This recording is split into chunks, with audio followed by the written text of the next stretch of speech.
Hi guys, so today's video I'm just going to talk about my career history, the jobs I've had since I started working as a teenager and kind of how they've ended up taking me to the path I'm on now. I get a lot of questions via email and Twitter and on here, so I thought I'd just kind of try and answer as many of them as possible in this video. So let's go back to the beginning. When I was a teenager, I was still at sixth form, and my first job was at a shop called Bambini, which was kind of a children's and baby clothes shop, but it was an agency, so people could bring their old clothes and we'd sell it, and then they could come back and take a cut of it and we'd keep a cut. It was still high-end stuff, so it wasn't just tat. Because it was a one-off boutique, it didn't have fancy tills or anything, so it involved having to use your brain and do the maths when it came to cashing up. You were in there on your own, so you were responsible for locking up and opening up. And obviously if anything went wrong, you were on your own, and there were a few incidences of robberies and things like that. So we had a code word that we had to use on the phone if that was happening, or if we were kind of suspicious it was about to happen. It taught me a lot about responsibility because of that. I think it was a really useful first job to have. Had learned a lot of skills. Obviously you had to communicate with the customers. There were sometimes difficult customers. And because it was more complex than in a normal shop, because you had lots of files and documents about the clothes that people brought in, so you know it's quite complex, so you had to be able to multitask as well. It's not hugely like a thrilling job, but definitely a good kind of starting job to have. From that to the sister shop of that clothes shop, which was an adult agency, dress agency, so they stocked like evening gowns and things that were kind of second hand or vintage that people could kind of rent out or could sell in the shop. Same kind of vibe, but you had to dress a bit more smarter, and you generally dealing with a slightly different clientele for that one. So after that, actually it might have been at the same time. So on the weekends I then started working at the local leisure centre. Wasn't doing anything sporty, obviously. I was helping to run kids' parties. So when you arrived on the day in a lovely fetching orange t-shirt, you'd find out how many parties you have, what sort of parties they are, because some were bouncy castle parties, some were games, so you had to create games and kind of run the whole party, some were trampoline, blah blah blah. And you'd find out whether it was a mixed party, whether there's boys or girls. After all the activities, you then have to serve the food from the kitchen and get everyone singing happy birthday, bring out the cake and all that sort of stuff. Quite an exhausting job, I've got to say. Not one weekend went by where I didn't have a kid who thought it'd be cool to jump on my head, for instance, or just hang off my shoulders. There'd always be one that would be sick on the trampoline because they had too many sweets. There'd be the ones that want you to help them in the bathroom and because they've had an accident. But the hardest thing for me about that job was the fact that the parents would obviously stay and supervise, and some of them you could really feel were watching you very closely, because at the end of each party they would also rate how they found you and how they rated the whole experience, so you felt a little bit of pressure. And you know, sometimes if a kid is a bit of a brat or an absolute nightmare, and if the parents weren't watching, you might actually say, "Oi, you, stop being," or whatever. You didn't feel like you could do that, so sometimes it was hard to kind of gain control but also make sure that the parents are happy. So yeah, it's harder than it looks, but you know, it's all experience, I guess. For a brief period after that, I thought I might want to go into childcare because I did seem to get on okay with a lot of kids and kind of ensure they had a good time, but that did dwindle. Shortly after that, I had a few babysitting jobs too. There are some good points to babysitting. Obviously, if you had really sweet, lovely kids, it could be lovely. It could be such a kind of rewarding, heartwarming experience, especially at the end of the day when they'd want to draw you a picture for you to take home, or when their mum arrived they'd hug you really tightly because they didn't want you to go. All that sort of stuff is just like, oh, lovely. On the most part, actually, it was the parents that were the tricky ones to deal with. either they would ask a bit too much of you. Like a few occasions I'd be babysitting 3 kids, like their 3 kids, and they wouldn't tell me that they'd invited their friends round as well after school. So you'd suddenly have 6 kids to look after and you hadn't been warned. That same family, actually, I had to do an overnight babysitting job. One of the kids was in diapers, the other 2 were still quite young, and the next day, rather than bring me the money at the end of the thing, the agreed amount of money, she sent the little cute kid down to give me the money, and the money was less than we agreed. And I feel like she did that to try, because she knew I wouldn't argue with a little kid. Basically, she just tried to get more for her money, and I thought, after that point, I thought, it's not really worth it. Babysitting is obviously a huge responsibility too. It's quite scary when you think about, you know, the what ifs, what could happen, the dangers, etc. At uni, I didn't have a job per se, but I did a few art exhibitions while I was there, just trying to get my name out there as an artist. And then after uni, I lined up some fashion internships because while I was at uni, I always was buying Glamour magazine, Elle magazine, Vogue. I really enjoyed looking and that sort of stuff. I always liked photography, always liked editorial shoots, that sort of thing. So I thought, let's see if that might be an interesting route, an interesting take on, you know, a creative job. So the first one I got was at Eve magazine, which I don't think is around anymore. I think that was only a couple weeks, that internship, and that was in Hammersmith. I didn't get much out of that experience because I was on the floor of the fashion cupboard for the whole time just doing returns. So returns are sending back all the clothes that have been loaned to you for the fashion shoots. So you have to fill out all the invoices, package them up and get the couriers to deliver them back to wherever they need to go. So it's a lot of admin, invoicing, and just being very uncomfortable, copied over, you know, the clothes and stuff on the floor. It's not very glamorous at all. And then the next one I had was Glamour magazine. I forget how long that one was for, but it seemed a good amount of time. And on that one I got to go on some shoots. I did a shoot with Alexa Chung. That was in Topshop in Oxford Circus. Actually met Alex Turner that day as well. He came in to see her. That's before they were dating though, but he was very nice. What other shoots? Oh, I did a Kylie Minogue cover shoot on that one as well.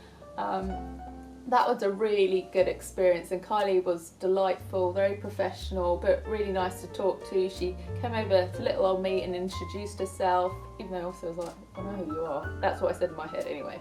And she let me eat her chocolate cake because she didn't want it, and we like bonded over the fact we both got teeny tiny feet. That was a really nice experience.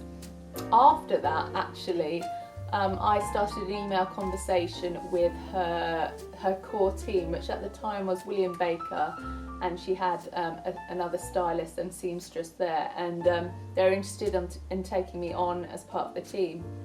The money was good, it was all happening, and then just for no reason whatsoever, it just suddenly went quiet. I've never known what's happened there. It's one of those mysteries that seems to happen a lot in this industry.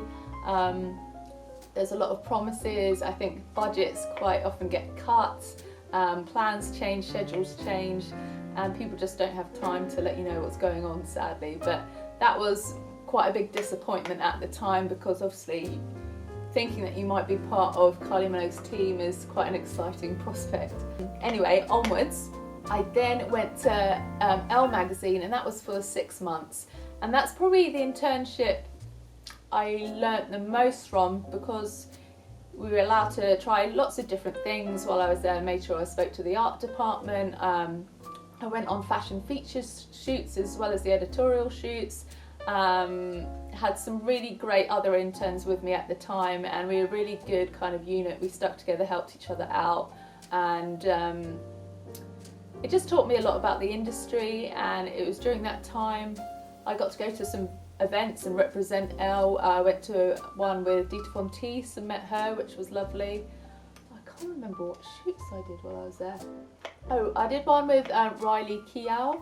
I never know if I'm saying that. Elvis's granddaughter, did a shoot with her.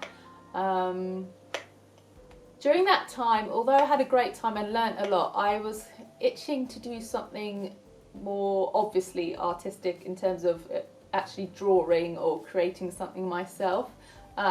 So I decided to leave Elle a couple of weeks early, I think, to take an internship at Alexander McQueen.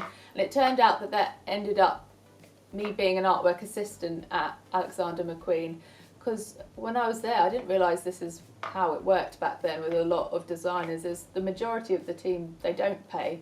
You are a worker, but you're not getting paid. Some of us got our travel paid, some of us didn't if we were a bit further afield. I was quite astonished at the time actually that you know, a lot of the people that were the main seamstresses, really important integral cogs in the Alexander McQueen machine, weren't getting paid. But obviously because it's such a big name to have on your CV and such a, you know, amazing thing to have done in your life, I guess a lot of people were willing to do it and hope that it would lead to something else.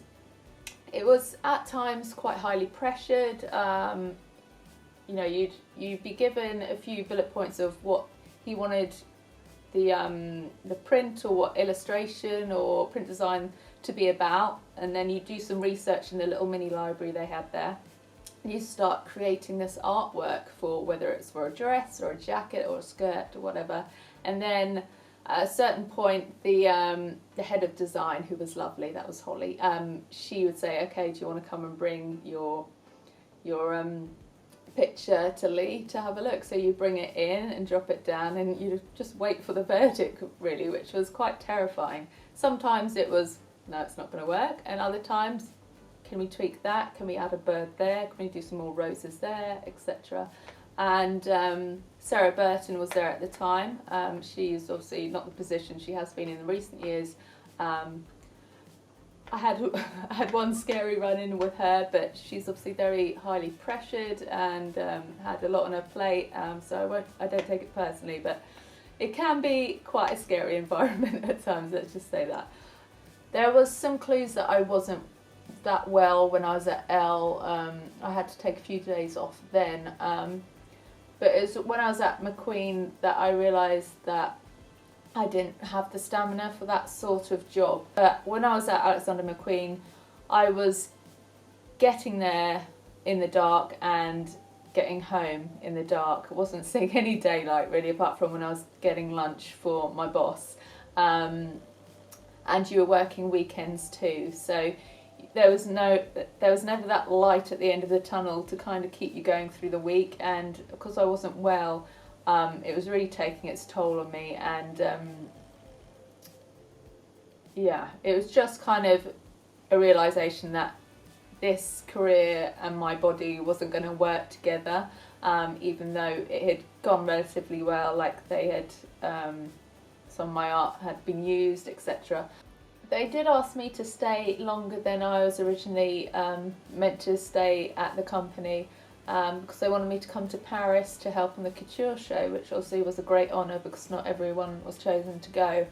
And sadly I had to turn it down, which is probably one of my biggest life regrets, but I know that there was no way around it. Like every day it was a miracle not to faint. It was kind of that sort of existence.